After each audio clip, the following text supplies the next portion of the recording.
Now, Moodys has dealt Eskom another blow. The credit ratings agency has painted a bleak picture for the country in its review of the power utilities' financial results. This has caused some rand weakness. This is bound to have a knock-on effect on the economy. I'm joined now in the studio by the Governor of the Reserve Bank, just on the country's economic outlook and some of the current issues. Governor, good morning, and thank you very much for your time. Good morning. Yeah.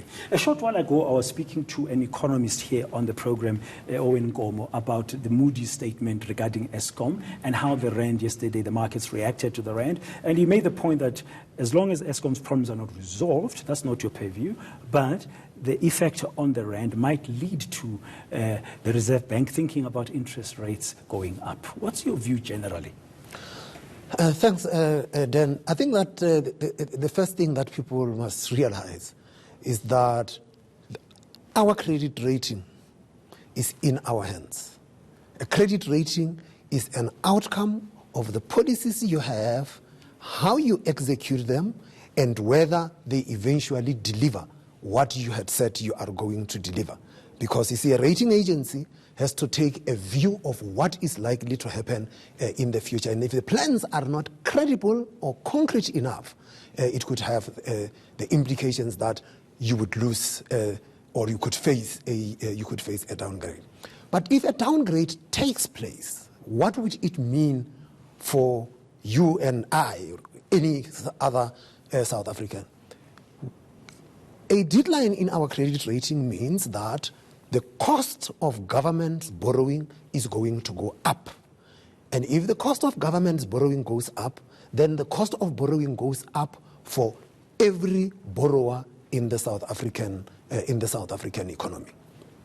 Now, what that downgrade could mean is that South Africa will fall out of key bond indices, which could mean that money will flow out of South Africa. With money flowing out of South Africa, the exchange rate could depreciate.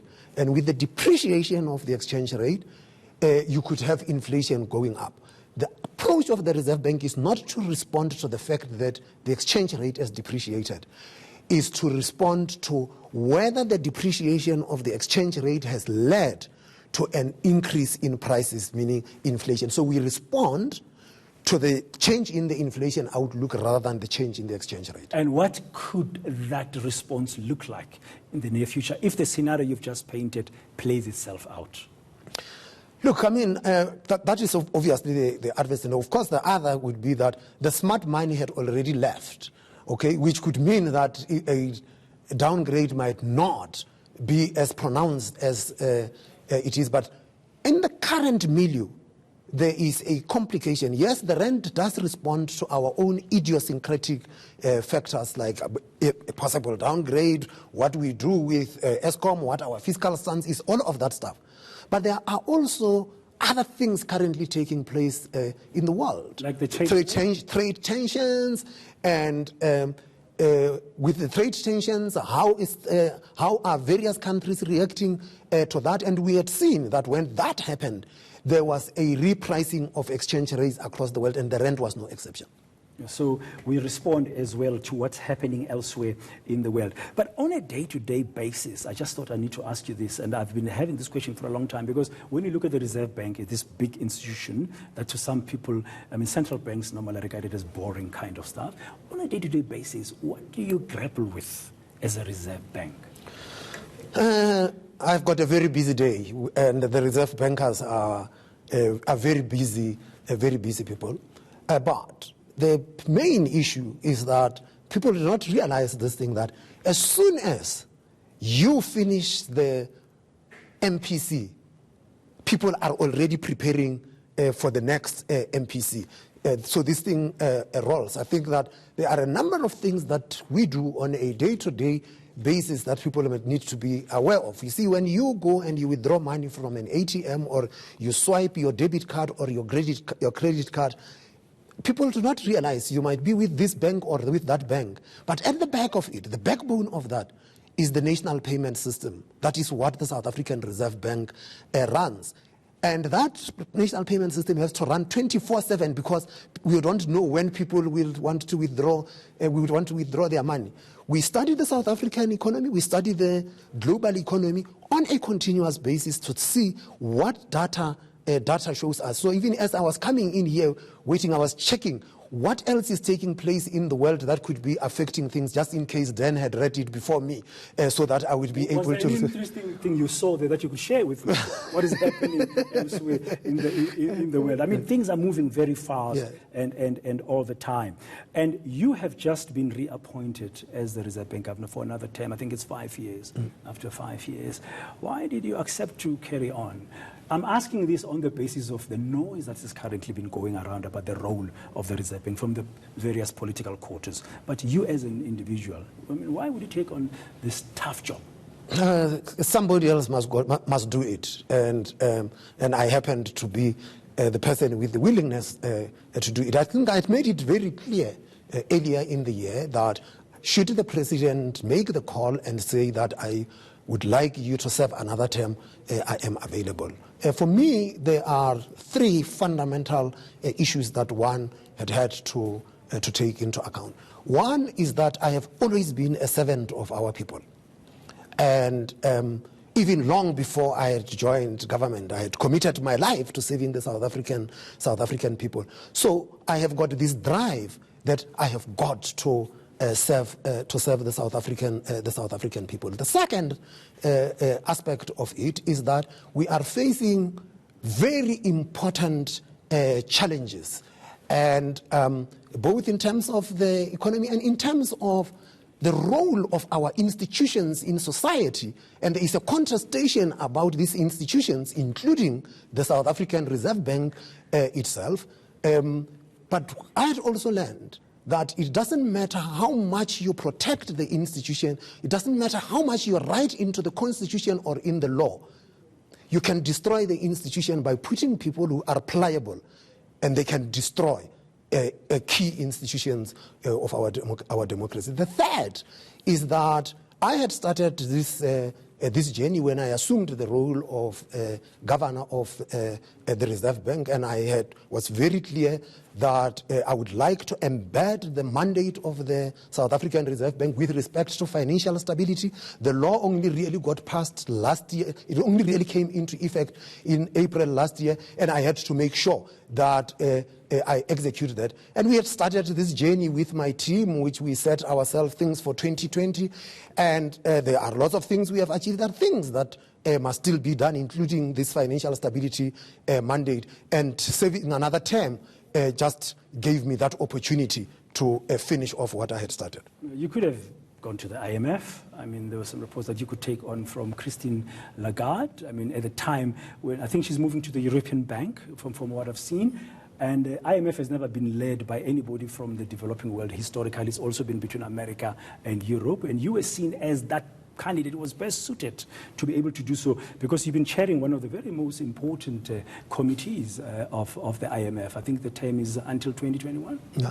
Yes, that is the point. I've been chairing this committee, which is an advisory committee to the IMF, and amongst the advice I must provide is on the process and the kind of candidate that we are looking for. So if you are in that role and you've got to help the institution find somebody, you don't say, well, don't look further, that person that you must find is me. You know, the chair must help you there. It could be viewed as arrogant, but from a modest side, I can take your point. But I mean, you really, people, I mean, I saw a lot of commentary around your capability and how you'll be able to do so at the global level. I mean, from 1996, I think with the Treasury, you've been at the global level, with G20, chairing a number of committees. I think from a developing country perspective and from a patriotic perspective, one would have really been happy to see you at that global level. I just want your personal view.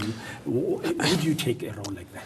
Not quite. I mean, as I had said, I'm a servant of my people, and the question would be, would I best serve the South African people by being in that role or being here at home? And as it stands now, I think that with the discussions about the Reserve Bank and our role, our mandate, and the laws, I think that the team at the South African Reserve Bank could do with my presence rather than me being elsewhere in the world. Okay, there's lots of challenges, as you say. So what kind of political pressures, if any, real or imagined, or perceived rather, that you have to deal with as a Reserve Bank governor?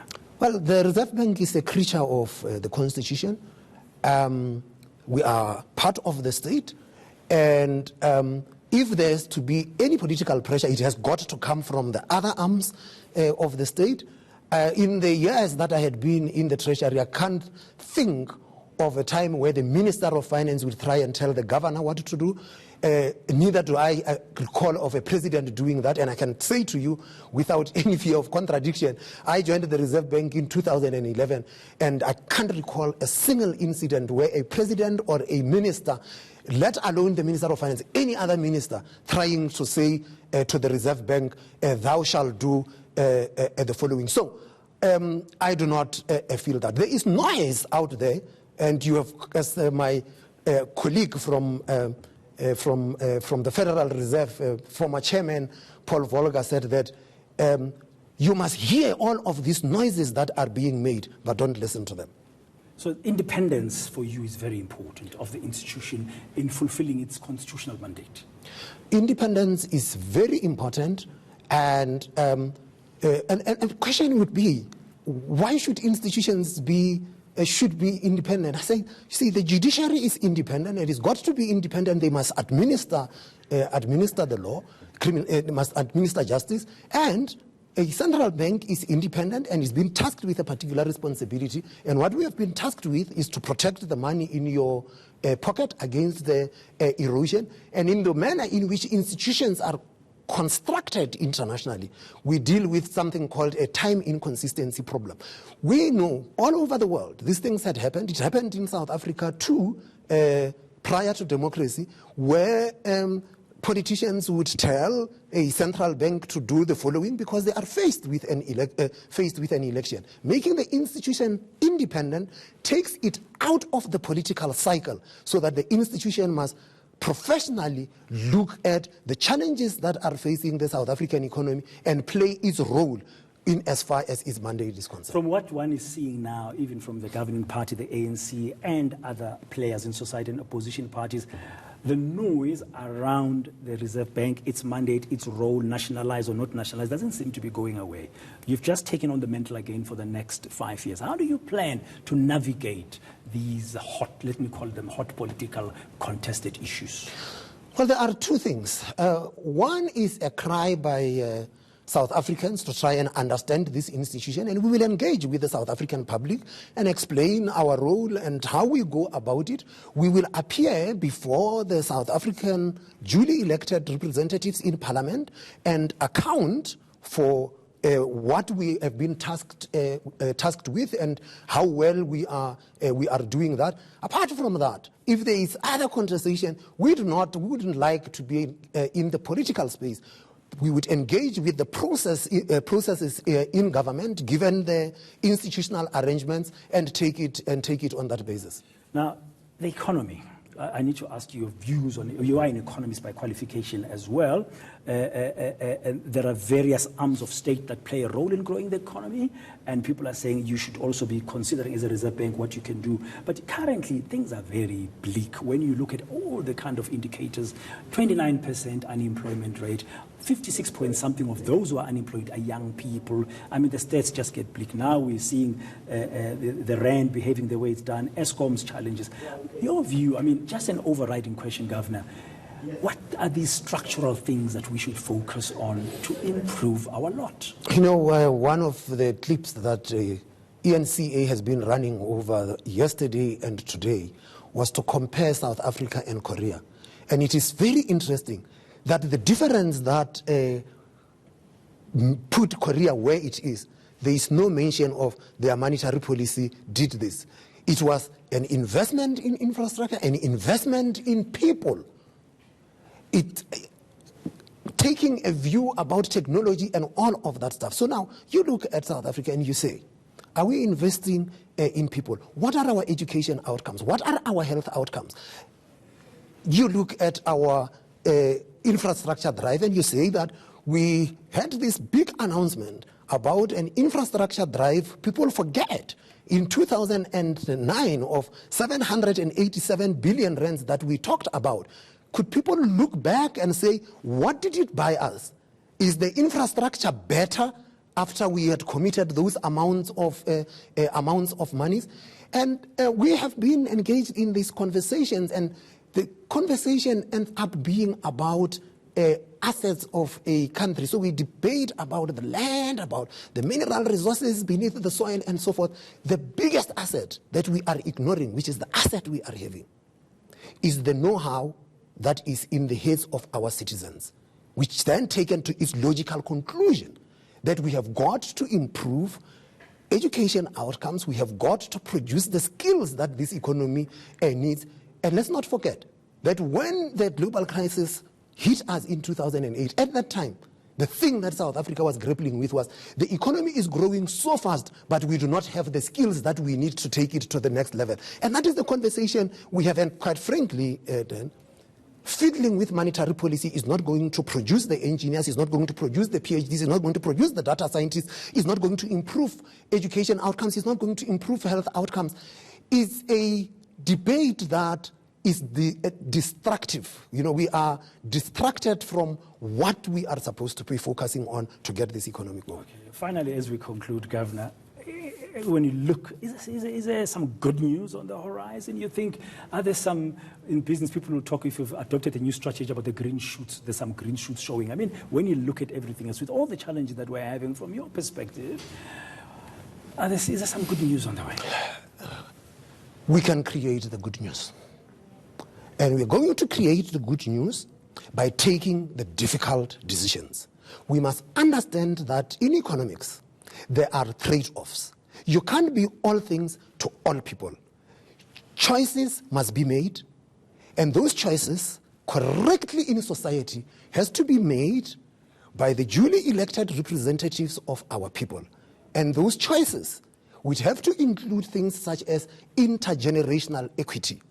The decisions we take today, what impact do they have on generations to come? If, for example, today we ramp up debt because we want to live comfortably today, and the ramping up of that debt does not make the economy more productive, does not create assets for the generations that come after us, they surely should curse us.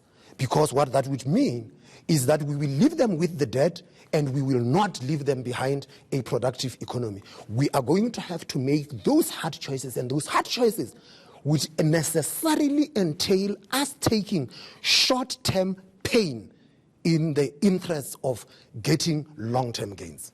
Governor, thank you very much for your time. Thank you. Governor Lisisha